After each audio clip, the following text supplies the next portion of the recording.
تو جب ہم نے جنگ ہی اللہ کے ساتھ لگائی ہوئی ہے تو اس ملک میں برکت کیسے آ سکتی ہے؟ آپ نے سوال بھی خود ہی کر دیا، جواب بھی خود ہی دے دیا. ہونے کیا والا ہے؟ آگے والی جنریشنز جو آ رہی ہیں ان کے لیے کوئی ہوپ ہے، کوئی راستہ ہے، ان کے لیے کوئی روشنی ہے؟ موٹیویشنل اسپیکرز جو ہوتے ہیں انکلوڈنگ یو ایز ویل. پہلی بات تو یہ کہ گرو کرنے کا سب سے بہترین ٹائم تب ہوتا ہے جب اکانومی ڈاؤن ہو رہی ہو. فیوچر کو سیکیور کر سکتے ہیں، کس طرح ہمارا فیوچر بہتر ہو سکتا ہے اکانومی کے لحاظ سے، امپلائمنٹ کے لحاظ سے، انفلیشن کے لحاظ سے، جو بھی اس ٹائم جو معاملات ہیں ان کو ہم بہتر کیسے کر سکتے ہیں. فرق یہ ہے کہ موٹیویشنل اسپیکر جیسا کہ آپ نے کہا کہ صرف الفاظ کا جادو جگاتا ہے.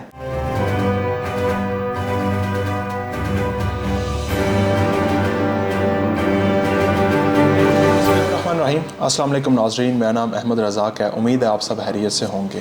آج اس انٹرویو کے اندر جو مہمان شخصیت ہمارے ساتھ موجود ہیں، یہ ایک موٹیویشنل اسپیکر بھی ہیں، ایک لیکچر بھی ہیں، ایک جرنلسٹ بھی ہیں، یہ کراٹے بھی سکھاتے ہیں اور بہت سارے ہنر ہیں. یہ اصل میں ہیں کیا، یہ ہم انہی سے پوچھتے ہیں. ڈاکٹر عارف صدیقی صاحب، بہت بہت شکریہ آپ نے وقت دیا. سر اتنے سارے تعارف ہیں آپ کے، کم از کم 15 منٹ تو لوگوں کو اسی کام میں لگ جاتے ہوں گے. پہلے تو مجھے یہ بتائیں، اپنی زندگی کے بارے میں بتائیں، اور اتنے سارے ہنر آپ کے اندر کیسے آئے، اور میں یہ سارے ہنر کیا ایک انسان کے اندر آ سکتے ہیں؟ سب سے پہلی بات تو بہت بہت شکریہ اتنا عمدہ تعارف کروانے کا. تو میں سمجھتا ہوں کہ یہ ہنر ہر انسان میں اتنے ہو سکتے ہیں، بلکہ اس سے زیادہ ہو سکتے ہیں. ہم نے بھی اتنی ایفرٹ نہیں کی. اصل میں انسان ذہن اور باڈی دو کا مجموعہ ہے. جی. ہم کرتے کیا ہیں کہ جو ذہنی کام کرتے ہیں وہ صرف ذہنی کام کر رہے ہوتے ہیں، وہ کتابیں لکھ رہے ہیں، فلانا کام کر رہے ہیں، کریٹیو کام کر رہے ہیں، وہ ایک کام کر رہے ہوتے ہیں، وہ باڈی کو نظر انداز کر دیتے ہیں. بالکل. جو باڈی کے ساتھ کام کرتے ہیں، مثلا جم وغیرہ جاتے ہیں، میری طرح کراٹے سکھاتے ہیں، اسپورٹس کی فیلڈ میں ہیں، وہ ذہن کا استعمال کرنا چھوڑ دیتے ہیں. اسی طرح جو ذہن کی فیکلٹی جو استعمال کر رہے ہوتے ہیں، وہ کچھ کہتے ہیں کہ خالی بزنس کر لیتے ہیں، کوئی کہتے ہیں کہ تصنیف و تالیف میں آ جاتے ہیں، کوئی کہتے ہیں کہ مثلا میوزیشین بن جاتا ہوں میں دھنے میں شاعر بن جاتا ہوں. حالانکہ ذہن کی اتنی زیادہ فیکلٹیز ہیں کہ اللہ تعالیٰ نے کائنات کو تسخیر کرنے کی صلاحیت ذہن میں تو رکھی ہے. وَسَخَّرَ لَكُم مَا فِي السَّمَاوَاتِ وَمَا فِي الْأَرْضِ. جب کائنات کی تمام قوتوں کو تسخیر کرنے کی صلاحیت رکھ دی گئی تو ایک آدمی یک وقت ملٹیپل کام کر سکتا ہے. How do you manage your time? میں اکثر نوجوانوں کو دیکھتا ہوں، میرے جیسے بھی بیچ میں میں بھی بزنس سنبھالیں، جرنلزم پریکٹس کریں، جناب پیرنٹس کو ٹائم دیں، فیملی کو ٹائم دیں، کیا کریں؟ تو how do you manage all these kind of things? لیکن سب سے پہلے تو اس کے لیے کہتے ہیں time management is life management. ٹھیک ہے. جس نے اپنے ٹائم کو مینیج کر لیا اس نے اپنی زندگی کو مینیج کر لیا. ہمیں ٹائم مینجمنٹ نہیں آتی. اگر ٹائم مینجمنٹ آتی ہے تو ہمیں آرٹ آف پرائرٹائزیشن نہیں آتا کہ کس چیز کی اہمیت کہاں پر ہے اور کتنی ہے. تو لگتے ہاتھوں ٹائم مینجمنٹ کا ایک چھوٹا سا سمپل سا فارمولہ آپ کو بتا دیتا ہوں تاکہ آپ کے جو ویئرز ہیں اگر وہ بھی اپنے ٹائم سے زیادہ کیش کرنا چاہیں تو وہ کر سکیں. اس فارمولے کو کہتے ہیں 4D فارمولہ یا 4D اپروچ. ہم نے سنا ہے وہ D for doctor, D for dog. یہ ٹائم مینجمنٹ کا 4D فارمولہ ہے. First D stands for do. آپ کی زندگی میں کئی ایسے کام ہیں جو صرف آپ نہیں کرنے ہیں، وہ آپ کے علاوہ کوئی اور نہیں کر سکتا. کھانا آپ نے اپنا خود کھانا ہے. اگر آپ بیمار ہیں تو اپنی دوائی آپ نے خود لینی ہے. اپنی عبادت بھی آپ نے خود ہی کرنی ہے. یہ کئی کام ہیں جو آپ نے خود کرنے ہیں. ڈو. اچھا، پھر ان ڈو میں آ گیا ڈو 1، ڈو 2، ڈو 3. مثلا کھانا کا میں نے اس وقت نہیں بھی کھایا تو اتنی ایمرجنسی نہیں ہے، میں رات کو کھا لوں گا. کچھ چیزیں ڈیلے کی جا سکتی ہے، کھانا پھر بھی پڑے گا. بالکل. یہ ہے ڈو. دوسرا کام ہے ڈیلیگیٹ. دوسرا ڈی ڈیلیگیٹ. ڈیلیگیٹ یہ کہتا ہے کہ جو کام آپ دوسروں سے کروا سکتے ہو وہ خود نہ کریں. صحیح. اپنی انرجی کو بڑے کاموں کے لیے محفوظ رکھیں.